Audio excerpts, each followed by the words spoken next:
Shalom, Hebrew. Welcome to our Wednesday evening class. Where just as the scripture say, you must die every day in order to be changed.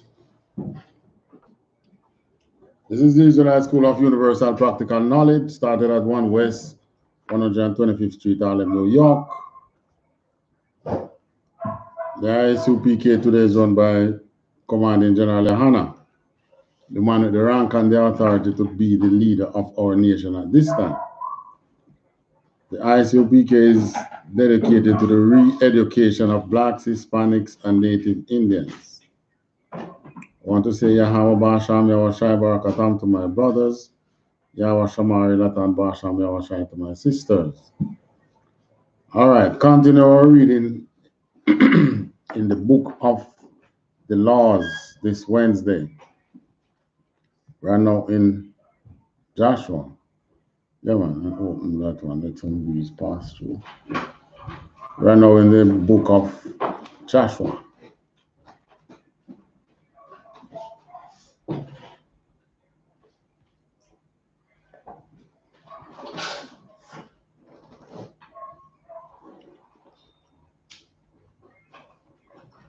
Joshua 7, chapter 7. All right, our topic this evening is we're looking at Blacks, Hispanics, and Natives as to be holy for the Most High to fight for us. In order for the Most High to fight our battles, we have to be holy. Remember, I know, our good book tells us that the Most High isn't partial, you know. True or false? Sure. Right. So, if you are a sinner, even though you are his child, if you are a sinner and the one is going to fight for you is a sinner, why should he fight for you? You are just a sinner like him. And in many, and sometimes we end up being more, we end up doing worse than the Edens. That's what got us kicked out of the land. The Most High removed a set of Hamites and gave us the land, and we went in and did worse than the people that he, we embarrassed the Most High, in other words. But, maybe we are the only nation that let him realize that he have feelings. This nation here tests the Most High in every ways. And to what avail? What do we gain from that? We don't gain anything. Imagine you are blessed with rulership, and the only thing that you have been gaining is oppression. All because you are stubborn. We fight. You say the Most High, the laws that don't eat pork, crab, shrimp, and lobster. You can't tell me what to do. The first thing our people say is that we have a right to choose. Ever hear that one? That point? We have a right to choose. Answer. But is that true? Is it true that we have a right to choose? Anything, you have a right to choose your path on the face of this earth. What you say? I see you have your hands up. What that mean? Huh? Yes? All right, you say yes. What do you say?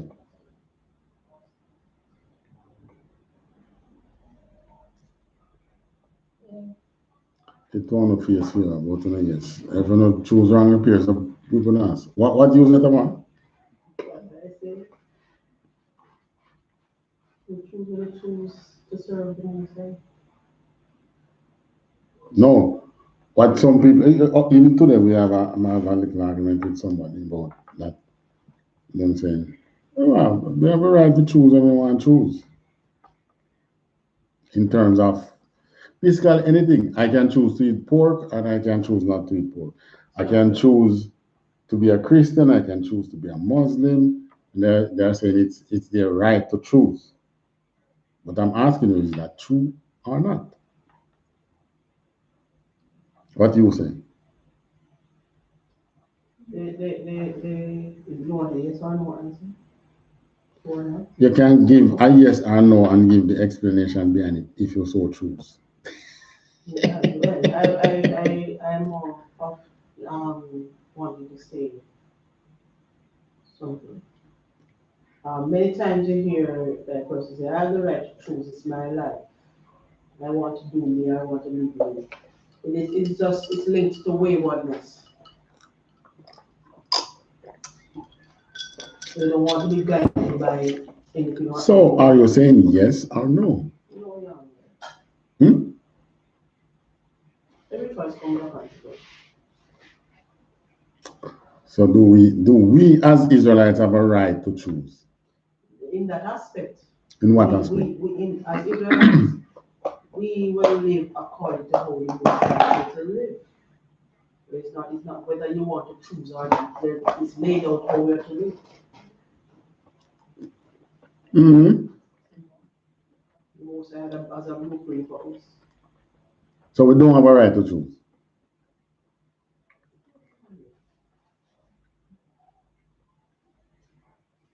No, don't brush it off, because this is the gray area that keeps us enslaved. Do we have a right to choose? Yes or no? It's as clear cut as that. It's either yes or no. What would you say? Yes. Yes, we have a right to choose. Mm-hmm. Why? Why we have a right to choose? Why yes? Why you say yes? Yes, I say yes. Mm-hmm. Once we are knowledgeable of the guideline to life, and we are knowledgeable of the path to destruction, then you choose. Choose in this day what you will do, who you will serve. That was my interpretation, that's my explanation. All right. Choose in this day, so you choose. All right. What happened to those in Moses' time when he said, choose ye this day who you may serve? Did Moses say that? Hmm? Yes, man. When they draw the line in the sand and say, oh, who is on the Lord's side? What happened to those who didn't choose the Lord's side? Hmm? Conquered. They can be conquered and alive, they were killed. Those who did not choose the Most High, the Levites took it on them to stand for the Lord and went through the camp and killed those who weren't on God's side. But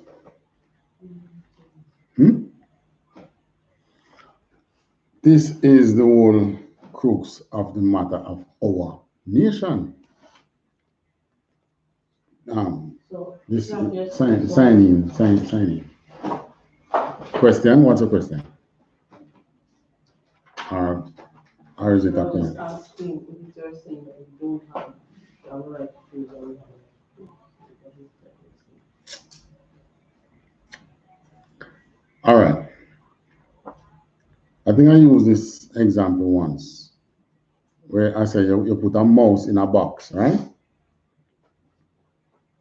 And you give the mouse all the things to its comfort within the box, right? And the mouse run around the box. You give it an extra, or let's say a hamster. You give the hamster its wheel that it can go on it and run, right? You give it a bed. You give it some sand to play in, and so on. So this moment it might be on the wheel, and then when they get tired, they say, "Okay, I go to sleep," and they go to sleep, right? And then when they look in its food plate, it sees some food, and they say, "Okay, I go to eat." Now within that box, that hamster have a choice, don't? You can choose. It's a choice or option. So it can choose to go on the wheel, go to sleep, eat, probably have a bath or something. Don't. But the choices that hamster makes within the box is basically within the boundaries of the box. True or false? All right. So you see, our right to choose is only within the boundaries of the laws. The laws that the Most High give us, that's your box. Huh? It's just that our box is huge, right? Because our box, we can choose to go to space. There's no law that tells us that we can build a rocket and go to the moon, right? True or false? Is there a law that says, thou shalt not go to the moon? No. But the laws are the boundaries that are set for us. Relates how the boundaries has to do with how we deal with each other and our relationship with the Most High. True or false? Truth. Now, we have a right to choose. So the only rights we have to choose is within the boundaries of the laws. It also gives you what happens if you break those boundaries. And that is where we call the curse. Right? Now, as a people, we have spent more time outside of the boundaries. Or in other words, outside of our parents' wall. And our parents in this case is God, the Most High, right? Pay attention. We have spent more time outside of the walls rather than and enjoying the curses rather than enjoying the blessings. Think of you being born to a parent that is a billionaire. And they set boundaries for you. You follow me? They give you rules in their house, your parents who are billionaires. And they say, you can spend my money, you can enjoy as much as you want out of my money, but don't eat this. You must treat your brother or sister this way, and you must treat me, your parents, this way. But we being that rebellious brat now say, no, sir, I'm going with those friends and with my cronies outside of your house. And I'm going to spend times with my cronies. And then we spend time with the cronies get us into trouble. We get locked up because we follow bad company, go to jail. Our billionaire parents come bail us out. And every time some bail we out and bring us back home, we go back out, follow cronies, make new friends outside. And all those friends keep telling you that your parents are growing like your little picnic, your parents are growing like your boy, your parents are growing like your girl. You need to come and enjoy your life. And every time you follow your friends, you end up in prison. And you're born to the same parents. And that same parents come every time and bail you out. Until one day, remember now, when you get locked up, the only connection you have to your parents is the phone, the telephone. And you can only call. That's the only way you can call them. Daddy, I'm at the precinct. Well, we say police station out here. I'm at the police station. They have me in jail. Blah blah blah. And the parents, one at a time, the parents say, "Listen, I am going to block your number from this number." You know. So one of the time you get locked up, the parents just change the number. And you dial the number, and you can't get in touch with the parents. The parents know where you are now. They know you're at the precinct down the road. You're at the police station down the road. But they want you to learn. So they just leave you. Block the number. As a matter of fact, they change the phone number. You can't get in touch with them. And you stay out there and you get beaten, you get kicked, you get all bad treatment.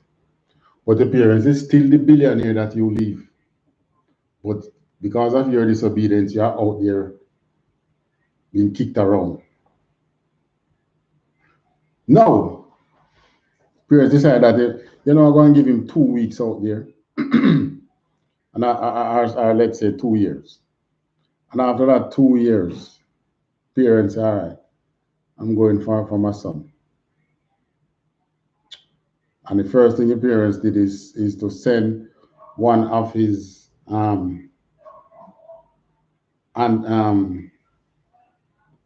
servants to get you. But when him come and bail you out and thing, you still say, man, I have the right to choose. What do you think the parents would do or should do?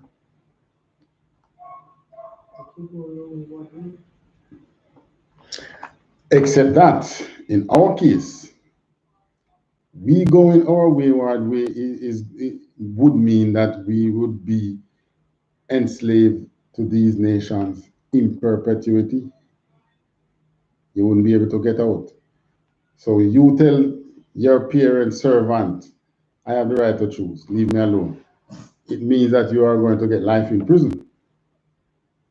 So what are you going to do? Choose life in prison? I don't think any of us is that stupid. Except that, in our case, it's not just one child that is out there. It's a couple million. So the Most High, your parents now is saying, all right, all I need is 144,000 of you. 12,000, I had 12 sons, and all I need is 12,000 of each of my sons' descendants to say, yes, I will follow you. That's all I'm requiring. But we are so hard-headed that even to find that 144,000 out of millions is so difficult. Just because of stiff-neckedness. And it's not the kind of stiff neck that we can get the pain ointment and rub it. The stiff-neckedness that our people portray is worse than the one that the pain ointment can relieve.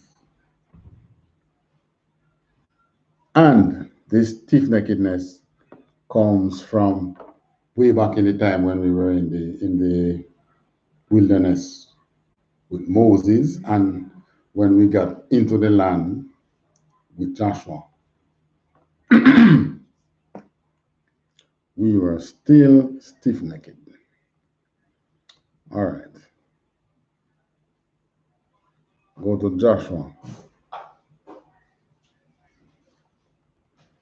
So in other words, we need to realize the boundaries of our choosing, just like how we are in Jamaica. We live in Jamaica.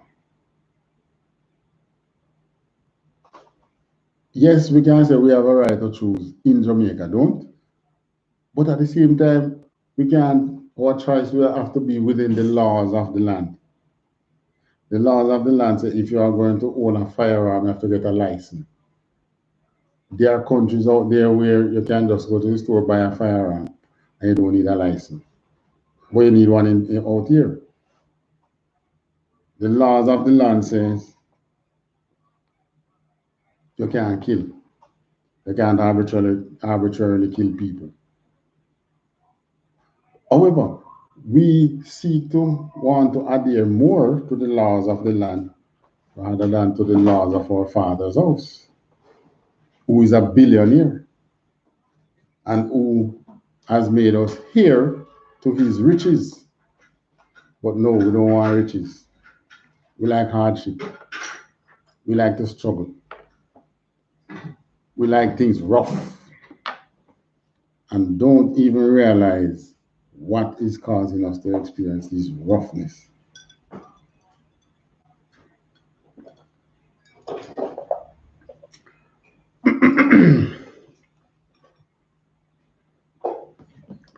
So, in other words, before we say we have a right to choose, we should understand who we are and our boundaries, what we are tied to. We have more obligations than the other nations. If we choose outside the boundaries of the laws, we pay the price. The other nations have been doing it and they ain't paying the price. Go to Joshua 7.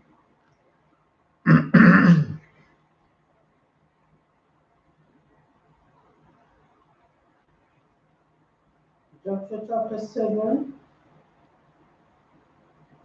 Verse 1. and verse 1. But the children of Israel committed a trespass in the accursed thing. For Achan, the son of Carmi, the son of Zabdi, the son of Zerah, of the tribe of Judah, took of the accursed thing, and the anger of the Lord was kindled against the children of Israel. So one man from the tribe of Judah did something that he shouldn't have done without the knowledge of the rest of his people. And who did the most I get vexed with? Everybody. Not just that one man. Verse 2. Verse 2. And Joshua sent men from Jericho to Ai, which is beside Beth-haven, on the east side of Bethel, and spake unto them, saying, Go up and view the country. And the men went up and viewed Ai. And they returned to Joshua and said unto him, Let not all the people go up, but let about 2,000 or 3,000 men go up and smite Ai. And make not all the people to labor thither, for they are but few. So there went up thither of the people about 3,000 men, and they fled before the men of Ai. So Joshua wanted to take this country called AI, and it's not artificial intelligence. it's a country or it's a sovereign nation. They are their king, their city. And Joshua wanted to this was within the land of Canaan, so they were Ammonites, right? Right? So Joshua wanted to take this land, this province. He sent in spies. He sent diplomats there. He sent men of war who could scout the air and bring back good intelligence report. And they did so. They say you don't need everybody to go and take this place. You just need 2,000 or 3,000 men to go there. But they went and what? And viewed, and they returned to Joshua and said so and so forth. Where are now? 5? Answer. 5. And the men of Ai smote of them about 36 men, for they chased them from before the gate, even unto Shebarim, and smote them in the going down. Wherefore the hearts of the people melted, and became as water. So, guess what? This was the first defeat since, I think it was since the kings that they overthrew before Jericho. who the people of the land, when they heard about those battles, they were afraid. But when they came upon the men of I, the Most High wasn't with us. When we came upon the men of I, the Most High wasn't with us. The Most High wanted now to, he withdrew his angels from fighting with us. And we were smitten. And we ran. And they ran us down and killed us. And the people heart melted, just like water. Verse 6. And Joshua rent his clothes and fell to the earth upon his face before the ark of the Lord until the eventide, he and the elders of Israel, and put dust upon their heads. And Joshua said, Alas, O Lord God, wherefore hast thou at all brought this people over Jordan, to deliver us into the hand of the Amorites, to destroy us?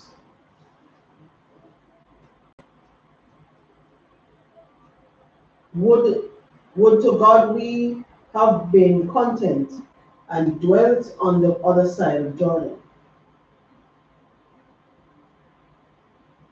O Lord, what shall I say? Verse what then? Verse 7 was read. Okay. Verse 8, O Lord, what shall I say when Israel turneth their backs before their enemies? For the Canaanites and all the inhabitants of the land shall hear of it, and shall environ us round, and cut off our name from the earth. And what wilt thou do unto thy great name? So in other words, Joshua now saying, when this go abroad that these men let us fled, then it's gonna give courage unto the rest of our enemies. And the rest of our enemies are going to come against us and wipe us out. So what you're going to do now?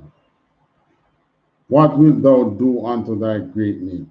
What are you now going to do for your great name? Because what had happened, Joshua, don't get the fullness of what happened as yet, you know. All Joshua knows that we went up against some people that we should have been able to conquer, but what happened? We end up running. Rather than they running, we ran. Let them sign in. Verse what now? Verse 10. Right, verse 10. And the Lord said unto Joshua, Get thee up. Wherefore liest thou thus upon thy face? Israel hath sinned, and they have also transgressed my covenant which I commanded them. For they have even taken of the accursed thing, and have also stolen and dissembled also, and they have put it even among their own stuff. So the Moses said that these things that, because we were told not to take anything from the from these people within the boundaries that we are going to take over, you know. Not even slaves, the most I don't want to take of these people, you know. You can take slaves from people that are other nations that are far off.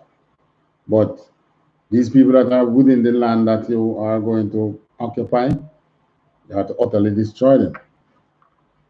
Them and everything they own except gold and silver, which you're not even going to take for yourself, you are to put it in the treasury, the temple's treasury, right?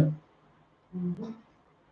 But they disobeyed because someone within the camp decided that they have the right to choose and to not follow orders. But little did Achan knew that he did not have the right to choose. He was to follow orders. The Most High see us as troops, and troops follow orders. But he decided not to follow orders. I can do what I want to do. If I see something there and I feel to take it, I can take it. That was Achan. Achan, Achan. Which one? What products? All right, let's call him Achan. Because you have a musician named Achan. But that was what Achan, the Judite, decided to do. To choose, to make a choice on himself and to his own continent. So, yes, sir. Is it that you don't have a right to choose, or is it that you should choose to that which is right? All right. How the Most High deal with us as a people, he deals with us collectively, not individually. It was one man who did the sin, but who paid the price. And those we lost approximately 30-something men in battle, right? What happened this evening? From there to there, we lost 30-something men in battle, yet none of who died was the ones who committed the sin. Because the one who committed the sin is still alive. You get me? So, those of us who you hear this keep saying that they have the right to choose, they are always borderline by one thing: selfishness. This is what I said earlier. That most of the time it's based on waywardness or selfishness. Thank you. They want to do what they want to do. They want to go after their own lust. So like yourself. So just like with that leader who would have chosen to do his way, and it costs everybody faces the consequence of his actions. And if he had chosen that which was right and do that which the Most High sees, then there are no consequences. Exactly. So there's a right. There's understanding. There is boundaries. There's a right. You can choose, but there's within a certain boundary. Choose within a certain boundary, because all you need to do is just wait. Riches is going to come to you, but don't get selfish and try to enrich yourself so that you can palab on the rest of the nation, which is what the rich among Israel is doing today. Enriching themselves at the expense of everybody else. Oprah Winfrey, she's already a billionaire, and she seems to hate black men by their balls. I don't know what is it that she hates so much.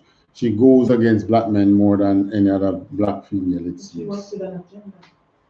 She works with an agenda. So she is choosing to do something selfish for selfish gains, just like Achan. And this is what has always befallen us as a people: selfish choices. How many of us make a choice to say, well, outside of those of us in the truth, but within the world, you see, make a choice to say, I'm thinking of my people.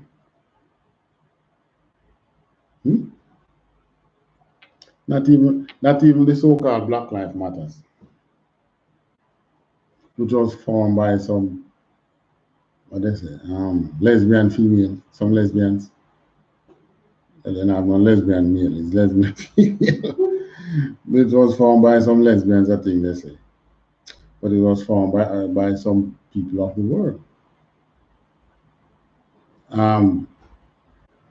Martin Luther King had whites in his organization who lead him to make selfish choices. Let's continue to read Acon's story. Acon's story, verse 1. Okay, verse 12. No, read 11 again. Verse 11. Therefore 7 and verse 11. Israel hath sinned, and they have also transgressed my covenant. All right, so in other words, the Most High say, what are you doing here with your why liest thou thus upon thy face? Why are you here lying on your face? Hey, people, them sin, and they have also sinned against my covenant, which I commanded them. They have even taken for the cursed thing and have stolen it, and disassembled also, and they have put it even among their own stuff. So the Most High tell Joshua what is happening. Because remember, this man did make himself his choice in secret. Yeah. He made himself his choice secretively. He didn't put it out there in the open and say, I am going to take this for myself. He looked at it and he said, damn, this is a lovely garment. I like this. And there are some gold. What I want for gold? Not take some. So he has stolen the gold and silver that he took. That would be, that's what he has stolen.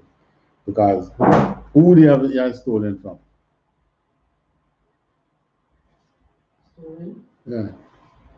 Don't spoil. Don't spoil from the enemy. So did he steal from the enemy? No, he disobeyed a command. He disobeyed a command. All right. He didn't steal from the enemy. He didn't steal, he disobeyed a command. Nope. The Bible said that. All right. Read 11 again. Israel hath sinned, and they have also transgressed my covenant, which I commanded them, for they have even taken of their cursed thing, and have also stolen. And have also stolen. What does stolen mean? They have taken what they shouldn't have taken, and dissembled also, and they have put it even among their own stuff. Right. So the thing that he took, just not the garment so much, the gold and silver. These were supposed to go where? In the treasures, temple's treasury. That wouldn't have been a part of the spoil. Yes, it's spoiled. But spoiled for who? Oh, for a specific person. All right. Let me see if I can find. We were given strict orders going over Jordan.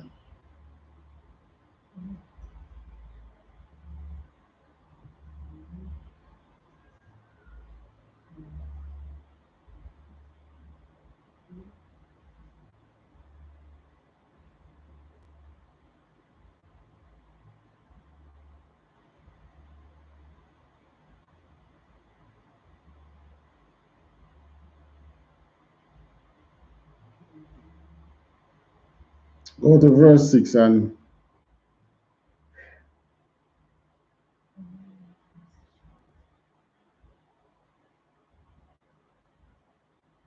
18. Chapter 6, verse 18? Yeah. Joshua chapter 6 and verse 18, and ye in any wise keep yourselves from the accursed things, lest ye make yourselves accursed. when you take off the accursed thing, or take off the accursed things, and make the camp of Israel a curse and trouble it. So, you see, the command was given. Don't take the accursed thing. Read 19 now. But all the silver and gold and vessels of brass and iron are Those are not accursed. Continue. Are consecrated unto the Lord. They shall come into the treasury of the Lord. They shall do what? Come into the treasury of the Lord. So don't take up the accursed thing, and the silver, gold, and vessels of brass and iron. Those are consecrated unto the Lord, and supposed to go in the Most High's treasury. I guess when you saw the valuables, like the gold and the silver and whatever is to go to the church, the temptation was so great. But that's the thing, that is the same thing that is happening to us as a people today. Wow. Same thing. Our people get selfish and sell out everybody else and make selfish choices. That's what happened here. But the Most High was with we then. He was with us then to make the correction. Yes, yeah. We have forsaken him. He hasn't forsaken us, we have forsaken him. All right, go back to 7 now. Joshua chapter 7 and verse 12. Mm-hmm. Therefore, the children of Israel could not stand before their enemies. No, read 11 again. Read 11. Israel had sinned, and they have also transgressed my covenant which I commanded them. For they have even taken up the accursed thing. So they have taken up an accursed thing which we were commanded not to do. And continue. And have also stolen. And they have stolen. Continue. And dissembled also, and they have put it even among their own stock. So remember, we dissembled. We're not moving in under one accord again. And some do what they want to do. Understand? All right, so continue. 12 now. Therefore, the children of Israel could not stand before their enemies, but turned their backs before their enemies, because they were accursed. Neither will I be with you anymore, except you destroy the accursed from among you. Verse 13. Oh, this is the man who the Moses sent an angel to be the captain of the army and to tell him what to do and to bring fame unto him. The Moses is saying that what? Neither will I what? Be with you anymore, unless you destroy that accursed thing from among you.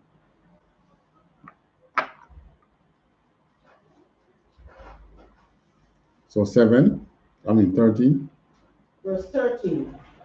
Up, sanctify the people, and say, sanctify yourselves against tomorrow.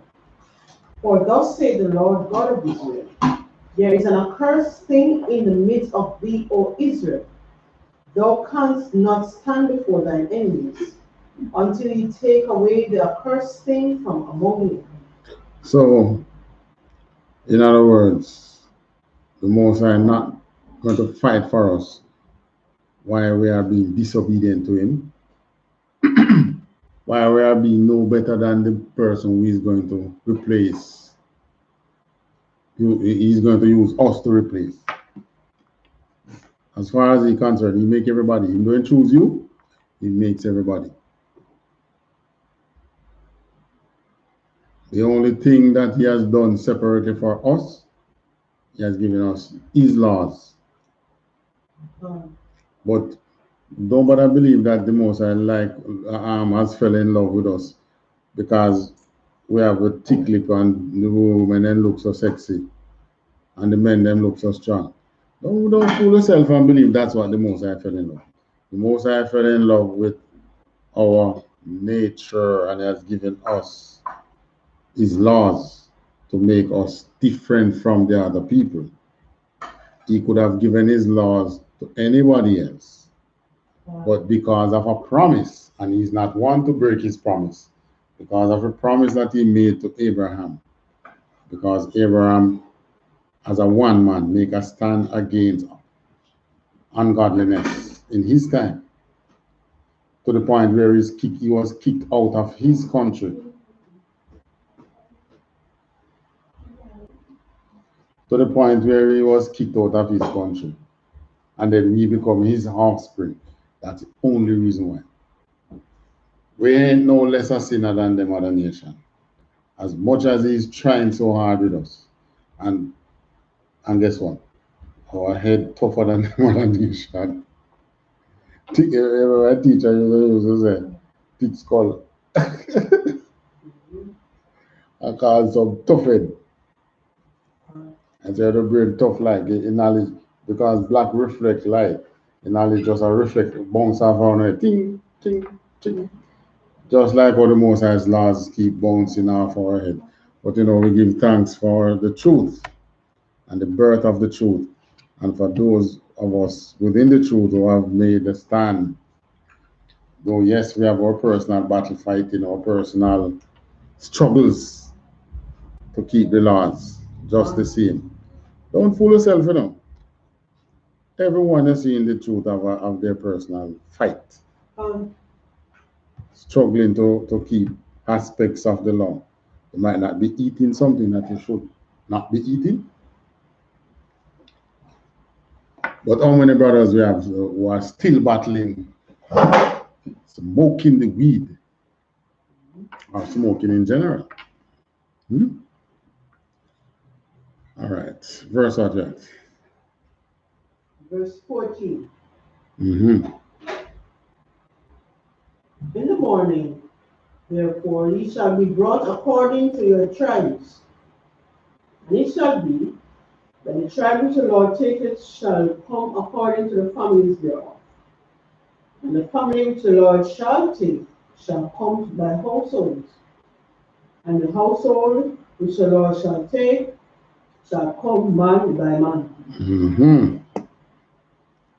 So there's no sifting. Line up the tribes. I mean, the Most High could have just easily tell Joshua, say, go to that man, You understand? But you see how it work?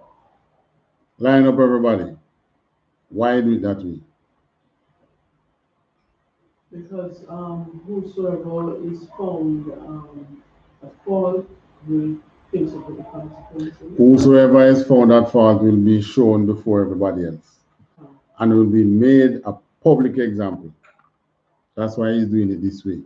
He could have easily said, go to the tribe of Judah, to this man called Achan, and he has this stuff there, because they already telling him that they have sinned, they have stolen, and they have put this stuff against their own stuff. So they know where it is, isn't it? The angels know where it was. They could have told him that. But no, that would be done in private. The Most High want to make a public example of this man. So therefore, he bring out everybody. Continue.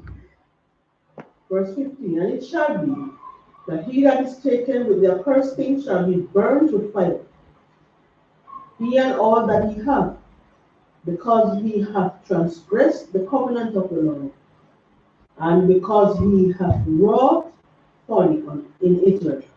Mm-hmm. So Joshua rose up early in the morning, and brought Israel by their tribes, and the tribe of Judah was taken. And he brought the family of Judah, and he took the family of the Zarites, and he brought the family of the Zarites man by man, and Zabdi was taken. So the family of Zabdi, who are Zarites in Judah. Continue.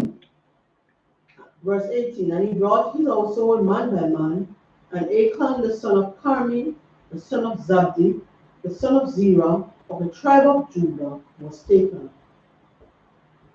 So this is what they do with, I think they use the Urim and the Thummim to do these things. Roll the dice.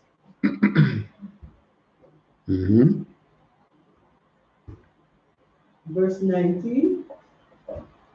And Joshua said unto Achan, My son, give, I pray thee, glory to the Lord God of Israel. Verse 1. Verse 19.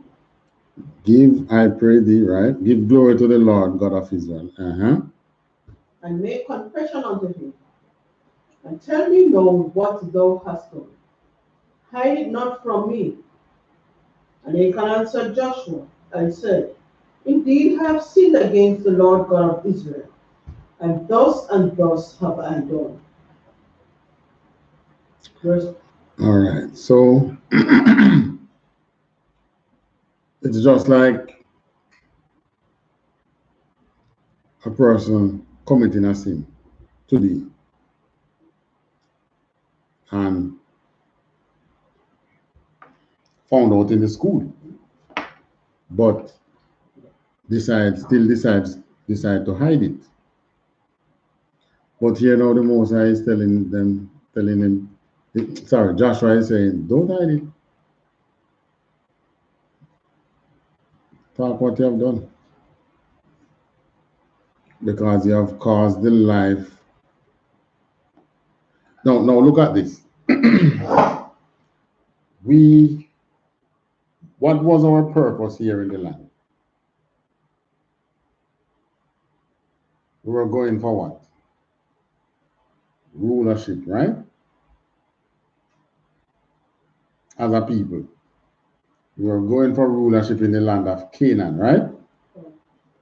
Now, before going into Canaan, we sign a covenant, that says, once we keep the covenant, we'll be in rulership, don't? Which means we can't do it without the Most High presence with us. Don't. But here comes a man with a selfish desire that is going to put the entire 12 tribes. At that time, we were numbering more than 1 million, right? Putting the entire 12 tribes at risk of what? At risk of rulership. Being killed at the least. You're going to die one day. But I pray that when we shall die, we have the kingdom. Right? The worst thing can happen is you losing the kingdom. That's worse than death.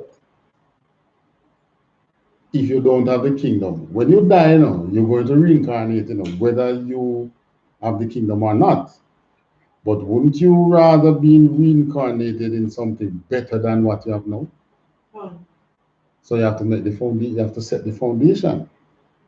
You are the one alive now to make that choice to set the foundation.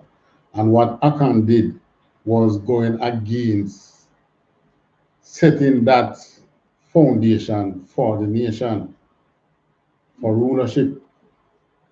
If he didn't speak up, and because remember the Most High said, I will go no further with you unless you expose this and deal with it, right? Okay. You wouldn't have King Solomon, you wouldn't have David, you wouldn't have Saul, you wouldn't have all the kings who came after, and ultimately you probably wouldn't get to Christ. You see? So you see what selfishness brings, the destruction that selfishness can bring. But this man decided, I am going to be selfish. I'm choosing myself. I'm not choosing my brothers. I'm not being brotherly. I don't care about my brothers. I don't care about myself. I want this. This is beautiful. And here I'm gold. When we get in, I'm going to be rich. And I. But no, the Most High doesn't work that way. The Most High does not work that way. The Most High think of us collectively as a people. So the sin of one falls on everybody. When we went into slavery, when the Most High decided to send us into slavery, it wasn't the entire nation that was sinning. There's always that portion which he has reserved, who does not bend the knee to Baal. Right? But even them went into slavery. Because when they get vexed, they punish everybody. Just like when they were growing up and their parents get vexed. Whether you were given trouble at that moment or not, you getting clapped too, don't? Unless you run and go and hide. So you have to toe the line at that moment when your parents get angry, don't? As they call you, it's not you angry, you know. But as they call you, you run go. Yes? And you listen because you don't want that punishment too. Well, in our case, the Most High punish us whether we like it or not. So here now we have this selfish man Achan. And what else he did now? Verse 1. Verse 21. 1.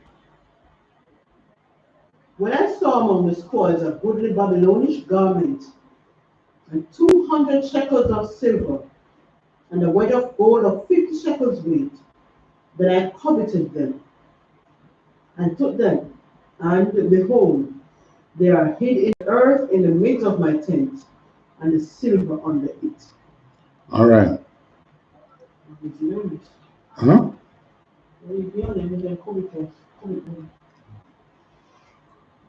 And him seem to be saying it proudly. I coveted them. And I tell you the truth, you know. I'm going there and see this thing, and I covet it still. I say, oh, I want this, you know. But and then at the midst of my tent, there's still. If I don't want you, you can get it. Take them already still, but if I don't want you, you can get it. Because in his statement, I don't see any remorse. Where's the remorse in his statement? Why Joshua, he should have fell at Joshua's feet begging for mercy. From the moment Joshua come and start line out the tribe and then realize what I want, he should have fell at Joshua's feet and asked for mercy. Then maybe the Most High might have stayed his hand.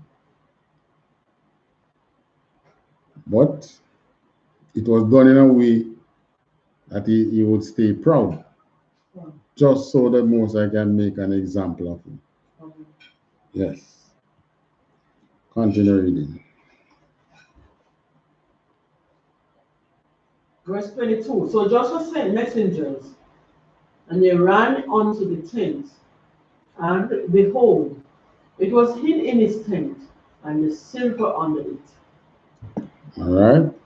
And they took them out of the midst of the tent, and brought them unto Joshua, and unto all the children of Israel, and laid them out before the Lord. So they brought all the evidence out for everyone to see. All the children of Israel and before the Lord. Meaning that what? It was done in where the temple would have, by that time we still have our makeshift temple that we pull down and move. So whenever we are not moving, it is up, right? So it was laid down before the temple. Not necessarily in the temple, but in that space where everybody can see. All the onlookers were able to see. All right. Verse what? Verse 24. Mm-hmm. And Joshua and all Israel with him took Achan the son of Zerah, and the silver and the garment, and the wedge of gold, and his sons, and his daughters, and his oxen, and his asses, and his sheep, and his tent, and all that he had. So you look at, look at your child, the smallest child that you have now. Look at what would he have done? You currently acting. What your children did. Our children did. You commit the act here, like Acon. What the children have to do with it?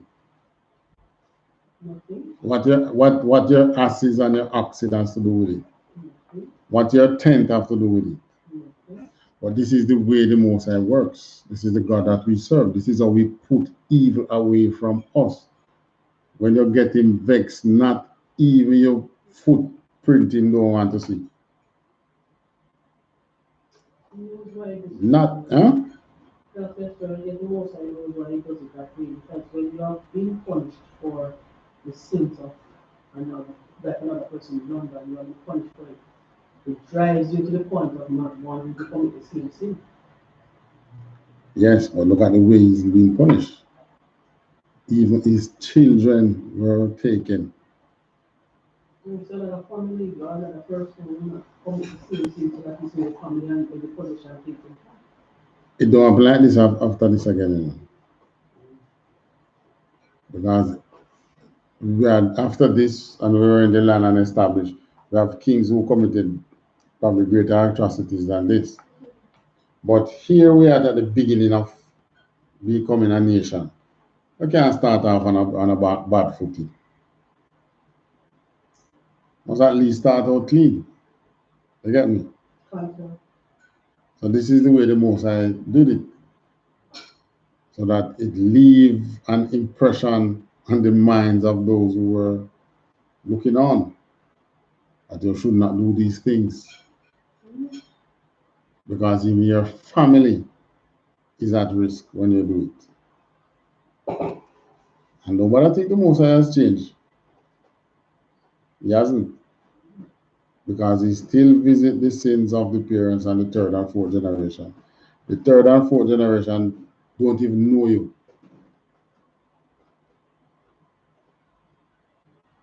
Think of the child that you see now and know is your child. Think of that child having a child who is going to have a child, who is going to have a child, who is going to come and pay for the sin that you commit now. Because, because you can't give up homosexuality, because you can't give up a blunt, because you can't stop smoking, because you can't stop sinning. And they are to come and pay for your wrongs. Think of that. That's the God you serve. Now, this is why when you read the Bible and understand God, you wonder which God the Christian church is preaching to you about. Because they have you singing, God is love. Yes, God is love. But they should speak the other side too. And let people know that God don't play. That song that says, God is love. God is love. They should have sing, God don't play. God don't play. Because he doesn't. The Most High don't play with people. Not even, as a matter of fact, he chastises us more than the other nation. I mean, they have their punishment coming in. But he doesn't play with us. Yes. Yes, sir. I was thinking, even how the Christian church or religion itself has nurtured our people's mind to believe that it is just one life to live. Mm-hmm. One life to live it. Mm-hmm. They don't, so they're not taught to look down the road, look to the future, look to their generations to come. Christianity is selfishness. Christianity, and thinking. And then the other thing is that the fact that they have left out reincarnation in itself, it is not taught in the Christian church. They find Christianity is selfishness. Have you ever been in the church and hear somebody get up and say, "We are blessed"? I am blessed and highly favored. It is always, I am blessed and I am highly favored. Christianity is selfishness. That's what it breeds among our people. It's the Christian mind that would drive someone like Achan to do what he did, to think of himself and enriching himself so that he can say that I am blessed because I did this and I wasn't punished. You understand? Christianity does not think of us. as a people. You think of you, the individual. It gives you a character of a God that does not exist. Right? Perhaps it's the character of the idolater that they gave. Yeah, and the funny enough, when they gave this man, paint this man as Christ, when this man was alive, he had no intention of like that, It's a story that, just like General Mahaman said, it's a story that they tell after you pass. You understand? So this man would have paid given us a price. Was he the one who sanctioned it? I've never read anywhere that he sanctioned it. It's a story that they bestowed on him after he passed. And that's the nature of Christianity, selfishness. When you read a book like Judith, and the story that was told of Judith, it was told while Judith was alive. And it was told in the way that it should have been told. It wasn't told after Judith died, and then they make her a national hero. She was a national hero while she was alive, and she was able to, you couldn't say anything that wasn't so because she was there to defend herself. It's just like Tutsi bird. So when I was hearing the news on the radio, something that had to do with handing over the keys of the city of Kingston. So in honor to Tutsi bird, and there was somebody else. And I'm like, because they thought of him, they were saying that being the one for Black History Month, that named the genre reggae. Something like that. Yeah, he was the one who named the music reggae music. They want to give him that recognition after he died. Yeah, but while he was alive, who they said is the king of reggae? Bob Marley. Yeah. And it was Toots who made the music, reggae music. By the way, I told her I was into a story the other day, and a lady looked at me and opened her mouth and said, "Let me know thing you did." She said, "What are you talking about?" Yes, the man Toots, they put him up in, they had him lying, they laid him in state at the church hall. So she said she went and looked. And when she was looking at the body, she was picturing me. And then when she see me walk in the shop in the store, she opened her mouth and said, "I could have swear you mean I look for them." She said, "What you mean?" "Toots, he look just like you." Yeah, because the ballers wear armband, and obviously Toots travel like them say UPK in them armband and them wire scarf. And him say, "I like that look." And he took it. Must be. Because no one was done in wire scarf and armband but UPK.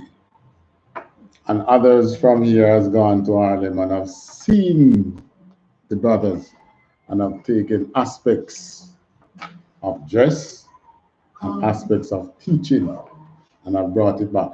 And as, what's the word now? Not unknowingly desecrating the truth. Yes.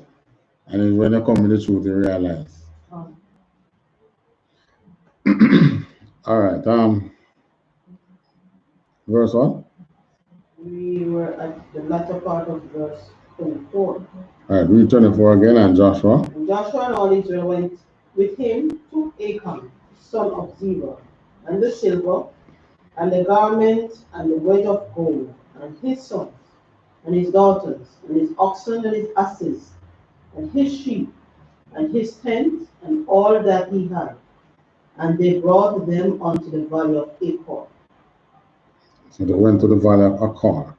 So the silver and gold that he took, that was to be in the temple, that was supposed to go to the treasuries, They don't even bother wanting to put it in the treasury now. Let's see what they are going to do with it. And Joshua? And Joshua said, "Why hast thou troubled us? The Lord shall trouble thee this day." And all Israel stoned him with stones and burned them with fire. After they had stoned them with stones. So in other words now, you know who is the first man going to fling these stones? Is it the family of the 30 that died? Yeah, because this is my brother died in the war because I'll be one of the first to fling the stone. And say, you F for you, mother. But a Judite, you know, so you have to use a Judite bad word, you know. Mother, you come, you understand. Huh? Think of all the Judite curse words. Yes, that's the way it is. That's justice. Justice is now this is how the most I say we follow his laws and understand his what they call it, the punishment for the law again. Punishment Yes. for breaking of the law? Yes. Yeah. It's judgments. Judgments? Yes. But you know, when the Christian talk about God's judgment, what they tell about? It's that which you face when you go after you die. When they go to hell and fire. All right. But this is judgment. This is judgment. You experience it while you're alive. You exercise this judgment when your country, when we're in your country and following the Most High's laws, exercising his judgment, that was it. Public stoning. And you're dead now, so I have to get rid of the body one way. Just heap up everything and burn it. Can you imagine? When it's his children, you know, you talk, get up, probably have some small children in it. Maybe have some of the animals, a young one to be born. Thank you. All that he had, let us damage it and burn it. And then the Most High is happy. And say, okay, I will follow you again. No emotion. No emotion. No, this is what we need to understand as a people, how the Most High flex. We need to understand that, or else we are going to continue getting him angry unknowingly. So we need to understand that. Verse what? Verse 26. Mm-hmm. And they raised over him a great heap of stones unto this day. So the Lord turned from the fierceness of his anger. Wherefore the name of the place That place was called the Valley of Achor unto this day. So they just find enough stone to just cover after the bird just heap up stones there. No, it's a memorial unto the people. So it can be told among your people for generations to come that a man did commit this sin and this was what happened to him. Understand? You do these things, these are judgment. That's the most I say we have to understand is judgment. Write it on Psalm 1 again. Psalm 147, 20, verse 20, verse 19 and 20. All right, take me there. You want to go there? Yes.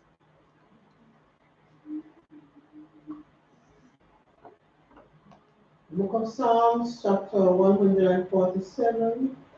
Is it Psalm 147? Number 19, sir.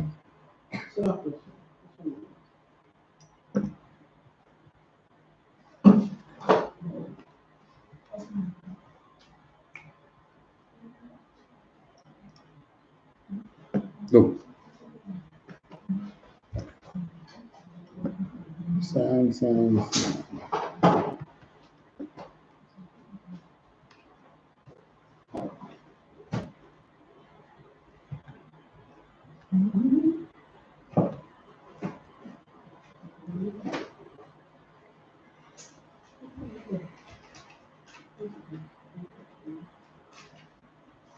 Yeah, man. 147 verse 19. Psalms chapter 147 and verse 19. Mm-hmm. He showeth his word unto Jacob, Right. his statutes and his judgments unto Israel. All right. So while we were there with Achan, we understand his statutes. Huh? And we read about his judgment. So what Achan experienced was what?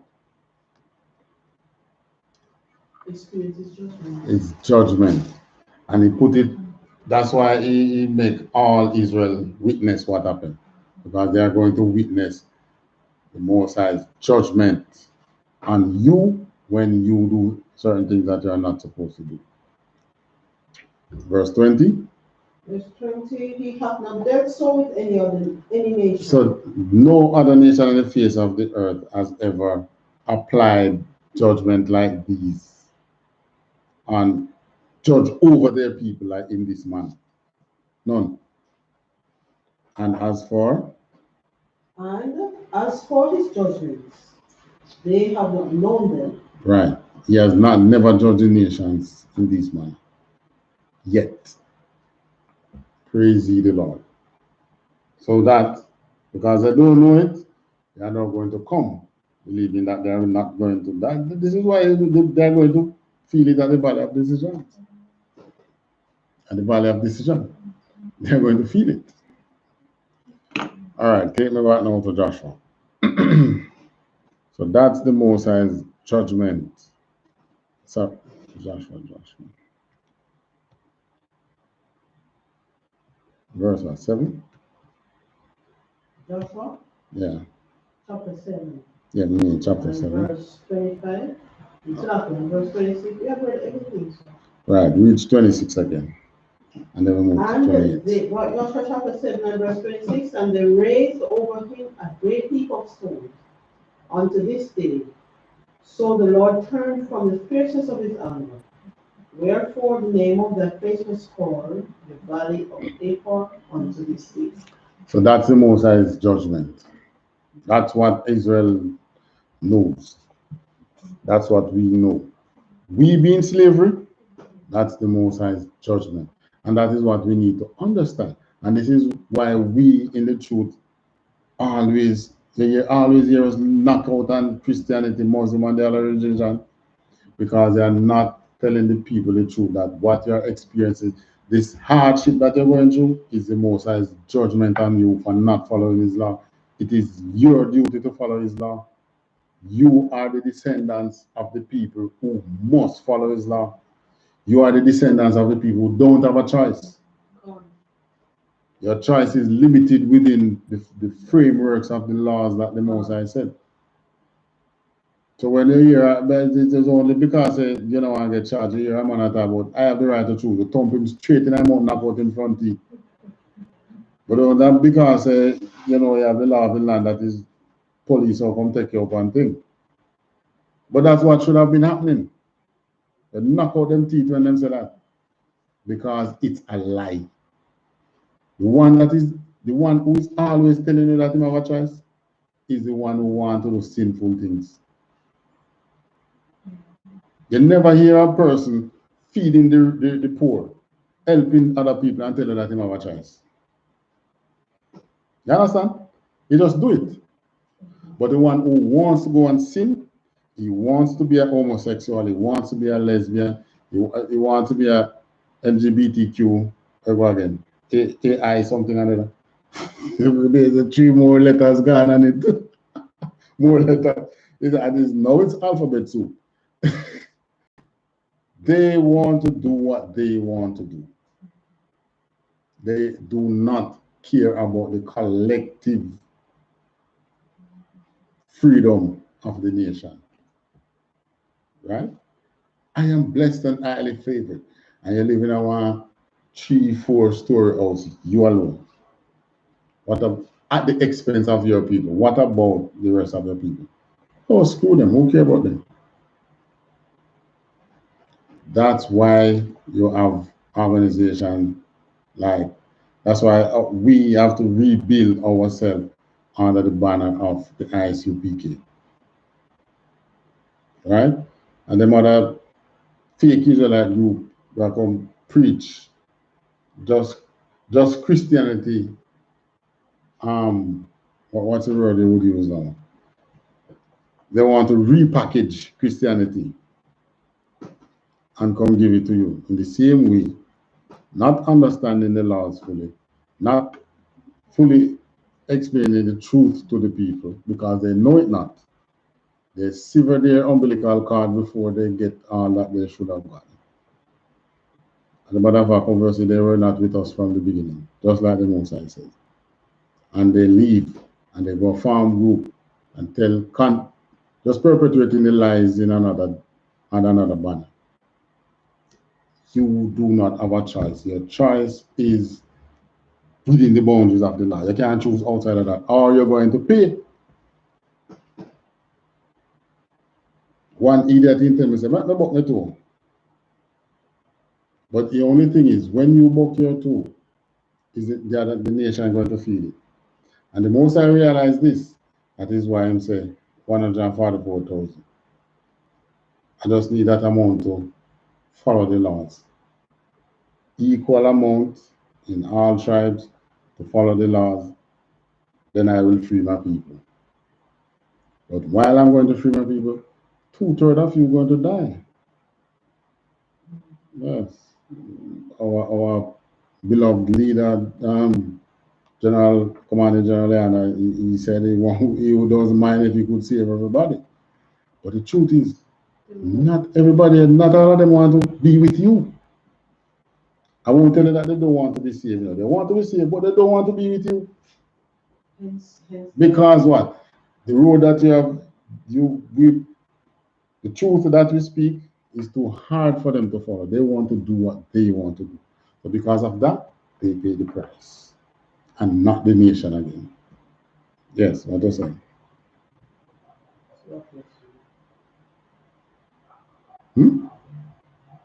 I thought you had a question. They are going to pay the price for them not loving the Most High. Because if you love him, you do what do his commandment. They can have no love for God. Chapter 8 now. Joshua chapter 8, verse 1. And the Lord said unto Joshua, Fear not, neither be thou dismayed. Take all the people of war with thee, and arise, go up to Ai. See, I have given into thy hand the king of Ai, and his people, and his city, and his land. And thou shalt do to Ai and her king, as thou didst unto Jericho and her king. Only the spoil thereof and the cattle thereof shall you take for a prey unto yourselves. Lay thee an ambush for the city behind it. And look here now. If he had just wait, the next battle, see, you know the people getting something.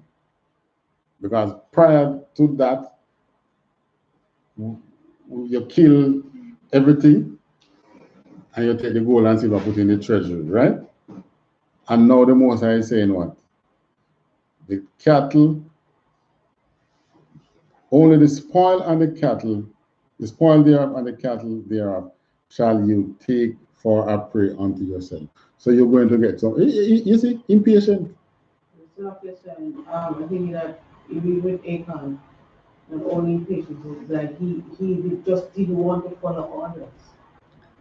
That's why the Most High said they have been disassembled, not following orders. It's just like we say to a child, go sit there, and the child wants to know, why should I go sit there? Or you tell him, sit there on the left and then go on the right. Just because they want to defy your orders.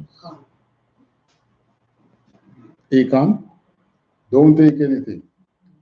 You just want to defy the orders and take something. right? Selfishness. And if you adjust with, because it's the same battle, what now? Things coming to the people. You're getting the cattle, and you're getting spoils. Right? Continue. So Joshua rose, and all the people of war to go up against Ai. And Joshua chose out 30,000 mighty men of valor, and sent them away by night. Mm-hmm. And he commanded them, saying, Behold, ye shall lie in wait against the city, even behind the city. Go not very far from the city, but be ye all ready. Mm-hmm. And I and all the people that are with me will approach unto the city, and it shall come to pass, when they come out against us, as at the first, that we will flee before them. For they will come out after us, till we have drawn them from the city. For they will say, They flee before us, as at the first. Therefore we will flee before them.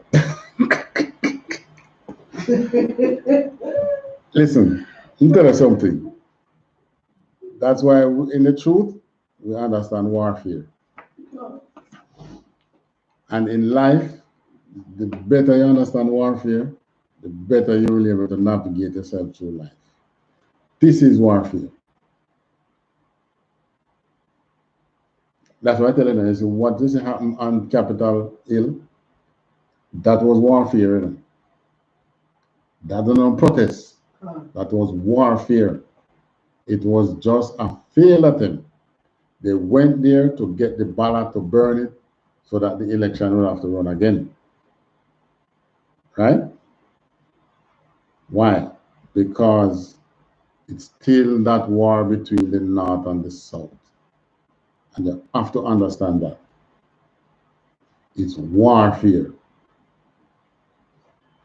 We, police killing us, that's warfare. We not getting, those white people who come out and tell them reasons why not to take the vaccine, that's warfare. You have to understand that.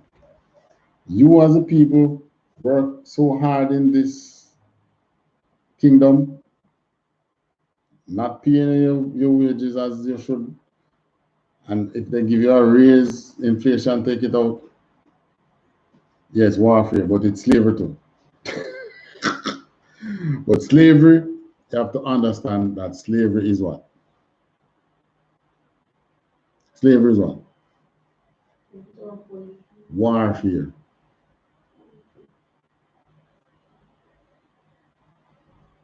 It's generally after you war, instead of people, you take them people. Those who survive the war become spoils of the war. You take them into slavery. Slavery is warfare. We working and not getting wages, that's warfare, because it's slavery. And the quicker we understand that, the quicker we will be free. And it's not fighting this time is going to free us. But the Most High will confuse the enemy, just as we are going to read here now. Because now Joshua come up with a battle plan. They had chased us before and has whipped our ass. But this time we're coming back stronger. So here the warfare now. We're going to come out the front and they're going to come out against us just to see. You have 30,000 men lying in wait behind. So what? You draw them out the city and then you go and occupy the city. They can't go back in there. So when you go back and you turn around against them, you put in a rock and a hard place. Let's read on. Verse what? 7? Verse 7. Then he shall rise up from the ambush and seize upon the city. For the Lord your God will deliver it into your hand. And it shall be, when ye have taken the city, that he shall set the city on fire. According to the commandment of the Lord shall he do. See, I have commanded you. Mm-hmm. Joshua therefore sent them forth, and they went to lie in ambush, and abode between Bethel and Ai, on the west side of Ai. But Joshua lodged that night among the people. Mm-hmm. And Joshua rose up early in the morning and numbered the people, and went up, he and the elders of Israel, before the people of Ai. And all the people, even the people of war that were with him, went up and drew nigh, and came before the city, and pitched on the north side of Ai. Now there was a valley between them and Ai. All right, so they are near the city, but not that visibly close to the city. Verse 12. Continue. And they took about 5,000 men. And he took about 5,000 men, and set them to lie in ambush between Bethel and Ai, on the west side of the city. And when they had set the people, even all the host that was on the north of the city, and their lairs in wait on the west of the city, Joshua went that night into the midst of the valley. Now, prior to the angel coming to Joshua, Joshua didn't know all these tricks about war. What the angel taught him, just being in the presence of the angel revealed certain things to him. His mind opened up, and he's now able to win battles. And funny enough, even if he's that good at planning and the Most High not with him, still can't win. You get me? But he didn't have this plan before. So obviously, in getting this plan is when the Most High presence was with us. And he started to think as a general, not thinking that because it's a small city, you're going to send 2,000 or 3,000 men. There's so much in put in lie in wait this time, 30,000. Because they're going to take the city this time and burn it. Verse what? Verse 14. And it came to pass, when the king of Ai saw it, that they hasted and rose up early, and the men of the city went out against Israel to battle, he and all his people, at a time appointed, before the plain. But he wist not that there were liars in ambush against him behind the city. So he was watching what was in front of him, not looking that there's ambush behind him. The last time America went, when they were going into Iraq, what they call operation again? Desert Storm was what? The father? Or it was the son? Desert Storm. Anyway, the last war, the war that the son went into, when he moved thousands of troops into Iraq. Before they leave their territory here, they do a flyover over the Caribbean and watch the areas, if there's any built up of troops or whatever within these areas. Because I remember an F-16 jet flying over Jamaica. I saw it, and I was standing there speaking to somebody, and as close as I was, I couldn't say, look at that. By the time not even look couldn't come out of my mouth before it passed. It's like, now you see, no you don't. And then about 2 or more minutes after, the sound came. And everybody was there looking. I said, gone a long time. And F-16 is a technology from in the 60s. You know that? The technology that they have, the F-16 jet is a technology from, but trust me, as old as it is, I rate those planes. I rate them. The speed and bombing power and fighting. They have planes with them, but none of them has been tested as the F-16 has been tested. But watch this now. This is the man that the Most High is going to put us up against after Christ has taken them down and has taken their air superiority from them. Then he's going to send us to go and get them. And trust me, those that are going to get, they will be men of valor among Esau. It won't be no DBDBs. It won't be the ordinary civilians that are going to get. They are going to get the pockets that have left behind men of war. They're going to get them. Here, no difference. And if we are unclean at the time and unholy, the Most High still won't fight for us. So we have to get it right. Become holy, that the Most High sees it fit to fight for us. And don't take it for granted that you are the chosen ones and you are the Lord's children and the Most High. Oh, like when the hurricane was going to cover there, some people said, we are the Lord's people and the Most High won't destroy us. Jamaica is God bless. God come forward. Hurricane box will left, right, and center. But that's the way the Most High works. If you are not clean, if you haven't separated yourself from evil, from wickedness, from all the things that the Most High hate, he will not be on your side. And that was what put us in slavery. Continue reading.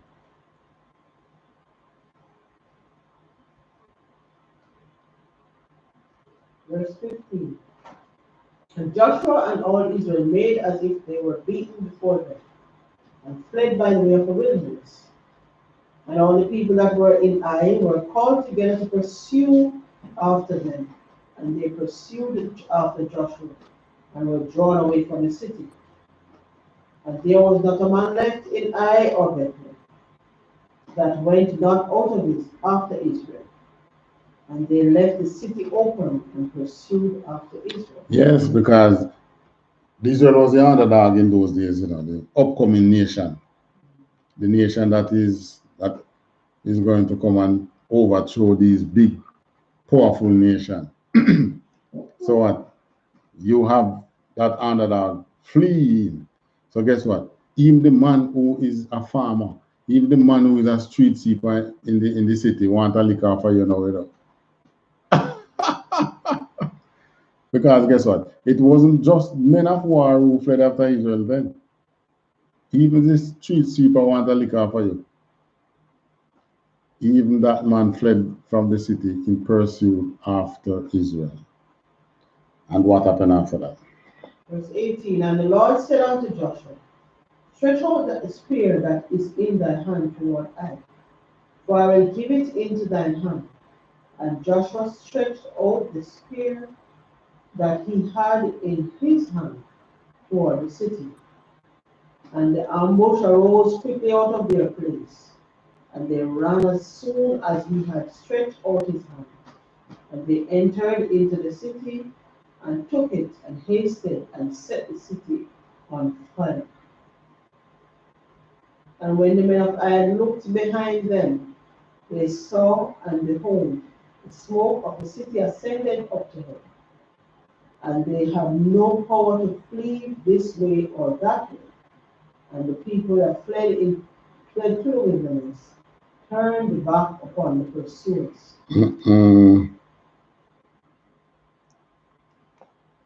So the thing that you are fighting to keep, now you see it up in smoke. Now you're wondering, what should I fight for? But in you being stunned and wondering, that's when Joshua is going to kill him. Let's see what happened.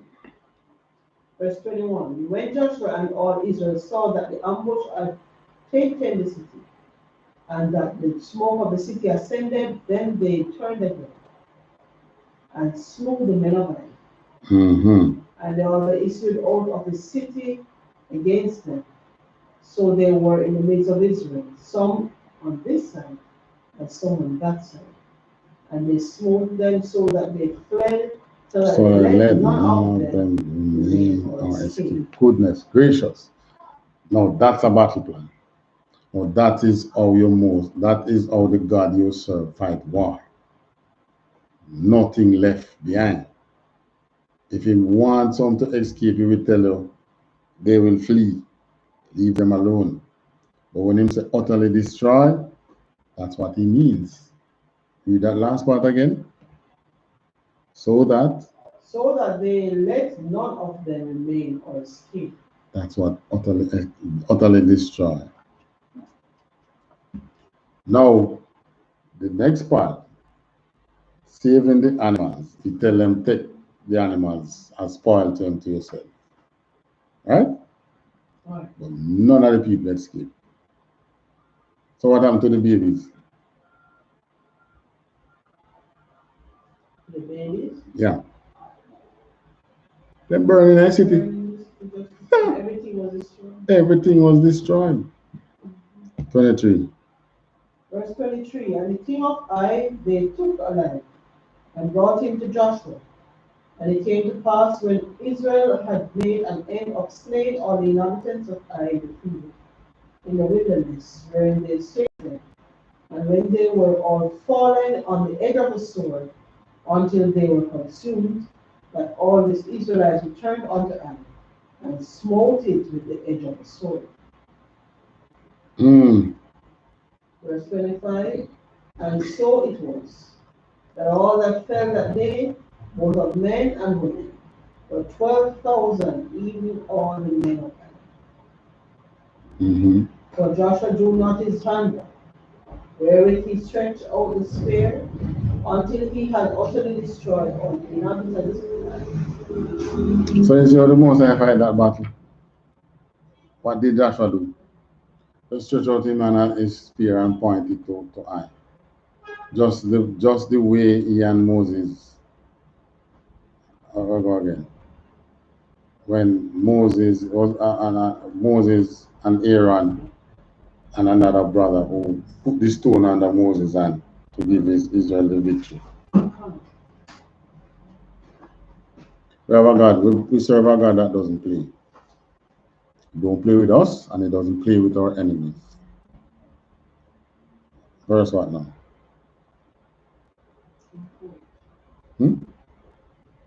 Verse 26. Yeah, man, read it again. For Joshua drew not his hand back, wherewith he stretched out the spear, until he had utterly destroyed all the inhabitants of Ai. 27. Only the cattle and the spoil of that city Israel took for a prey unto themselves, according unto the word of the Lord, which he commanded Joshua. And Joshua burnt Ai, and made it as heap forever, even a desolation unto this day. And the king of Ai he hanged on a tree until eventide. And as soon as the sun was down, Joshua commanded that they should take his carcass down from the tree, and cast it at the entering of the gate of the city, and raised thereon a great heap of stones, that remaineth unto this day. Joshua don't play. When you are called of God, you're not called to have pity. You're not called unless you are being told to have mercy. No compromise. No hesitation on your enemies.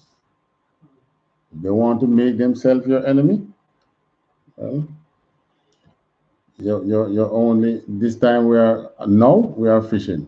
We are fishermen. So you have a little compassion on the fish. But on those other beasts that want to eat of our people, you have no compassion on them. You pray destruction on them. Oh. Because it's the Most High that fight the battle for Israel. Oh. When that time come, whether now or whenever you are as a brother or a priest, you have to fight, you fight. And nobody think that we are fenke warriors. We are not. So that we won't fight first. But if we bring it, we ain't backing down.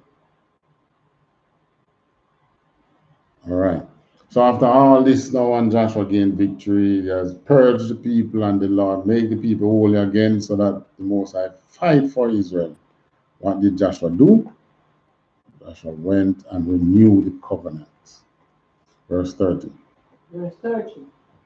Then Joshua built an altar unto the Lord God of Israel in Mount Ebal, as Moses, the servant of the Lord, commanded the children of Israel.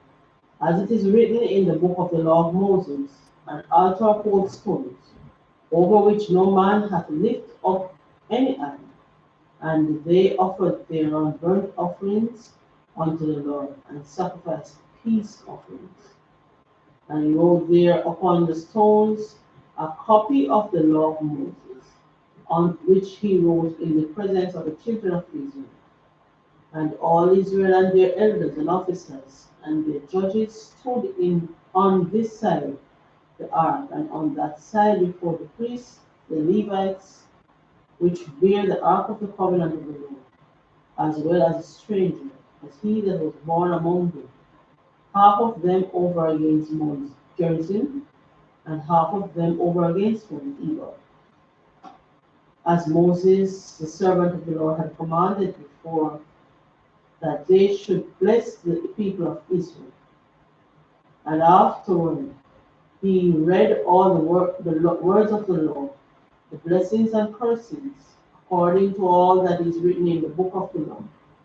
There was not a word of all that Moses commanded, which Joshua read not before all the congregation of Israel, with the women and the little ones, and the strangers that were conversing among them. All right. So he read the entire thing again, remind the people of the law, and he did it before the entire congregation of Israel, with the women and the little ones. So what choice did they have? Could they choose to not go? No. You have no choice. You go. That's what you are bound to. And the strangers who were conversant among them. What do you mean by conversant? What? Google.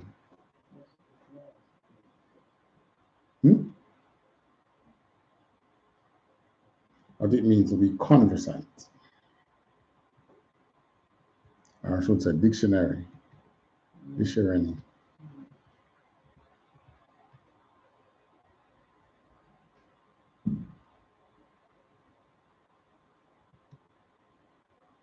Knowledgeable about something or familiar with something. Right. So all the strangers, these are those who were not Israelites, who were of other nation.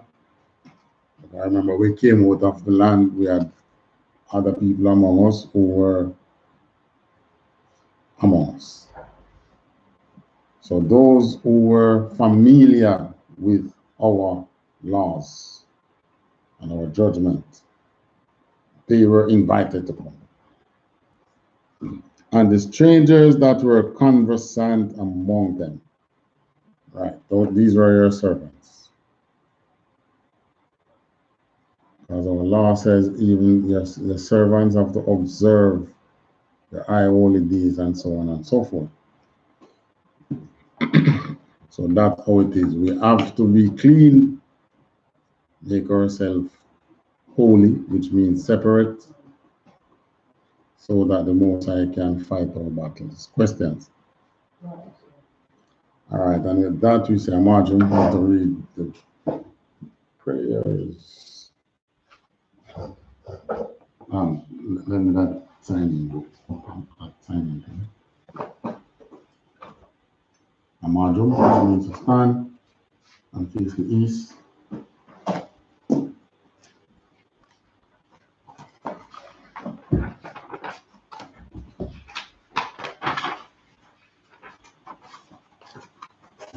Lord's Prayer.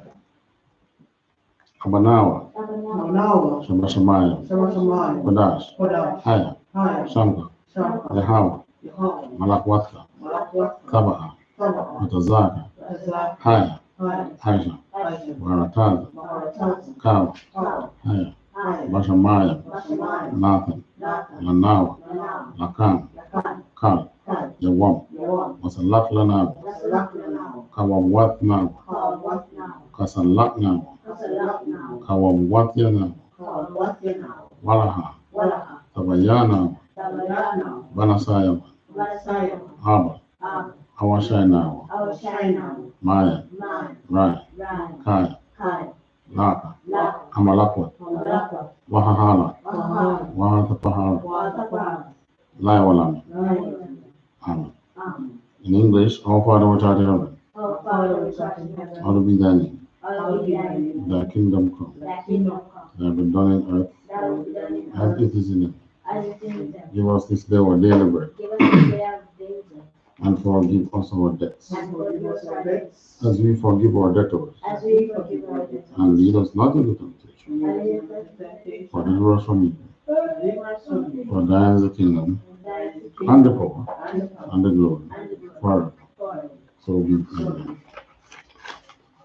Alright, pray against our enemies. Blessed are you, Yahweh, King of heaven and earth, and all things living. Yahweh, in the name of Yahweh Shai, listen to us now, right now. Send evils and curses, and punishment and destruction, and death to the heathens that speak against us, thy prophets, the teachers, the princes, the priests, the Israelite brothers and sisters, and the school. Send evils and curses, and punishment and destruction, and death to the heathen, and shake loose the pocket of the rich of Israel, that refuse to give to the school. Force their riches to enter into thy sanctuary. Send evils and curses, and punishment and destruction, and death to the Edomites, and death to the Edomites, and the nations, and their drug dealers, the court system, the prison system, Planned Parenthood, all the government of our enemies, Amalek synagogue and army, Roman Catholic Church, the Pope, Islam, Christianity, Egyptology, militia, Ku Klux Klan, Aryan Nation, Skinheads, Posse Comitatus, the gay movement, the lesbian movement, spies, workers of witchcraft, NASA space programs, Army, Navy, Air Force, Marines, Wall Street. Open up the internet and the airways, the cable access channels, and the radio channel. Convict the spirit of any of thy people that seek to stop us, and bring swift death to all the heathen that stand in the way or try to stop us from broadcasting your words throughout the planet Earth. Let loose all the terrorists, cause them to go to and fro through the earth and destroy. Cause the terrorists to come against America and destroy them in their strongholds. Let America shake at the hands of the terrorists. Let the Hawashai, Michael and Gabriel, come down with the flying saucers and kill all the heathens that come up against us as we speak thy word. Cause it to be known by all that it is the angels that has done it. Cause it to be spread throughout the media, throughout the whole world. Cause them to shake at thy coming. In the name of Yahweh. Thank you always. Thank you, Lord. So we pray for the power in Hebrew. Yahweh Basham Yahweh Baba Kasha, Natan Lanada, Akat, Akat, Larapa, Kal Makal, Wakal Madao, Akat, Lataha, Amatazari, Akat, Lahakwayam, Amathem, Akat, Ilrakawa, Atamala, Agarasha, Basham Yahweh, Tawada. In English, Yahweh in the name of Yahweh. Please give us the power. Power to heal all manner of sickness and all manner of disease. The power to cleanse the lepers. Power to raise the dead.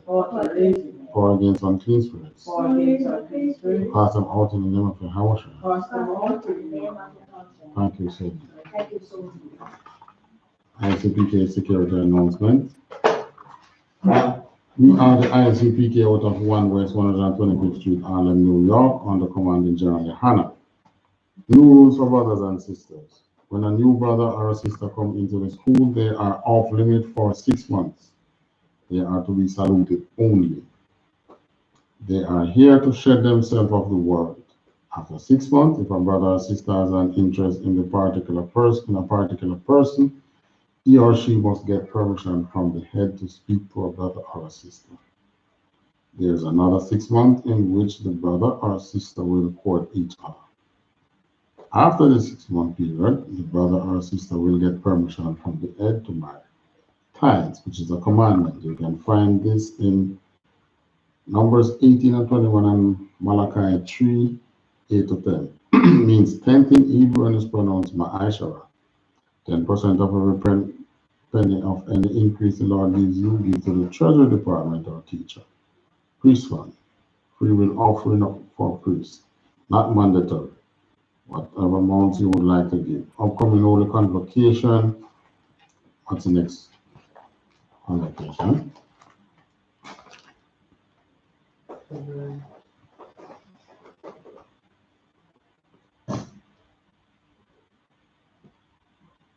Purim, 14th day and 15th day of the 12th month.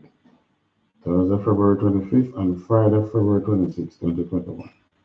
It can be found in Esther 9, 20 to 31.